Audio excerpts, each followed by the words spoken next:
नमस्कार। द ओली को देखने वालों का स्वागत है। इलेक्शन का माहौल बहुत ही गंभीर और चिंताजनक दिखता हुआ नजर आ रहा है। एग्जिट पोल के आंकड़े आ चुके हैं और कल यानी 4 जून को रिजल्ट्स हैं। एक अनुरोध, अगर आप न्यूज चैनल पर नए आए हैं तो चैनल को सब्सक्राइब जरूर करें।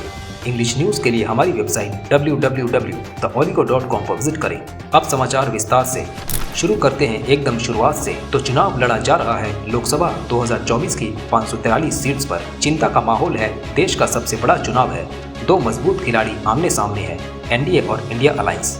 दोस्तों, चुनाव का आखिरी चरण पूरा हो गया था 2 जून 2024 को और रिजल्ट्स भी दूर नहीं।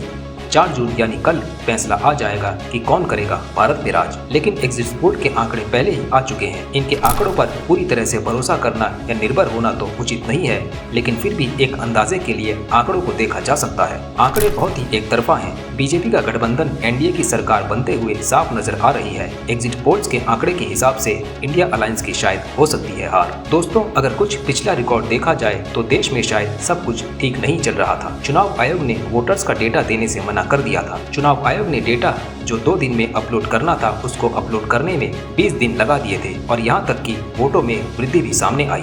इन सब को मद्देनजर रखते हुए कहा जा सकता है कि चुनाव आयोग भी शक के दायरे में है। शायद चुनाव आयोग भी बीजेपी से मिला हुआ है। चुनाव आयोग पर वैसे भी इल्जाम लगाया गया है जनता द्वारा कि चुनाव आयोग मोदी जी की कठपुतली है, कि ये सारी बातें सच हैं। दोस्तों, इलेक्शन के एग्जिट पोल्स का कहना तो यही है कि मोदी जी का नारा अब की बार 400 पार शायद पूरा हो सकता है, लेकिन सामने भी मजबूत इंडिया अलायंस है जिसकी अच्छी खासी हवा हमें देखने को मिली है। इसलिए फिलहाल के लिए कुछ भी जवाब देना उचित नहीं है।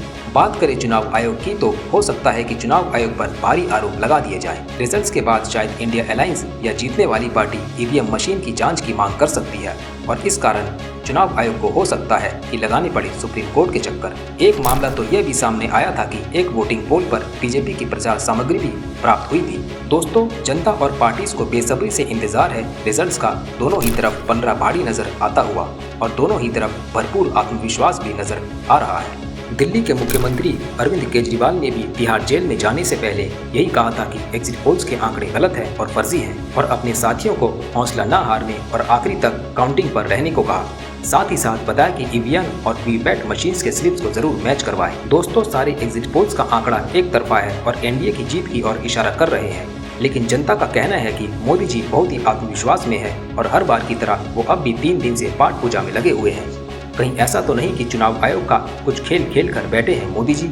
ऐसा जनता का कहना है कि मोदी जी का आत्मविश्वास है किसी घोटाले की ओर इशारा करता है। दोस्तों, चलिए आंकड़ों की तरफ भी थोड़ी सी रोशनी डालते हैं। आंकड़े कुछ इस तरह हैं कि लगभग ज्यादातर एग्जिट पोल्स का आंकड़ा है कि बीजेपी की गठबंधन एनडीए ही सत्ता बनाएगी 350 से लेकर 400 वोटों के बीच। लेकिन कुछ गिने चुने एग्जिट पोल्स कहते हैं कि इंडिया अलायंस सत्ता बनाएगी 270 प्लस सीट्स के साथ। लेकिन मामला गंभीर है, अभी भी कुछ कहा नहीं जा सकता और एग्जिट पोल्स ने सिर्फ इंडिया को 148 सीट से दी है। दोस्तों, जो नजर आ रहा है वो तो यही है कि मोदी जी अब की बार सफाया करके 400 पार ले जाएंगे, ऐसा कुछ एग्जिट पोल्स का कहना है और यही इंडिया अलायंस भी आत्मविश्वास से भरा हुआ है और दावा कर रहा है 295 प्लस सीट्स का। हालांकि कांग्रेस के कुछ नेताओं ने मांग की है कि चुनाव आयोग गिनती थोड़ी ध्यान और ईमानदारी से करे, क्योंकि ऐसा जनता का मानना है कि पहले कुछ दिनों में बीती घटनाओं की वजह से चुनाव आयोग पर भरोसा करना थोड़ा मुश्किल हो गया है। दोस्तों, एक्सिस माई इंडिया क्लेम करता है कि वो सबसे सटीक पोल है, क्योंकि अब तक 94% एक्यूरेसी रही है उनकी हर पोल्स में।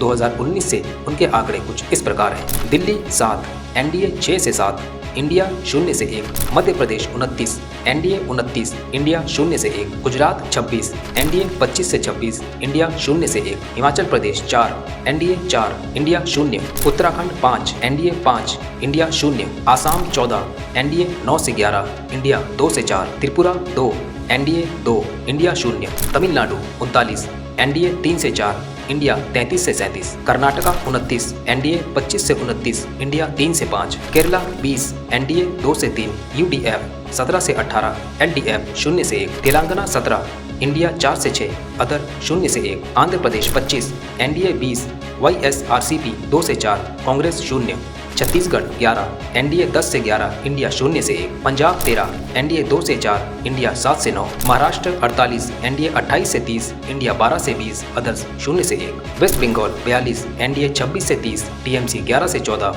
इंडिया 0 से 2, बिहार 40, एनडीए 29 से 33, इंडिया 7 से 10।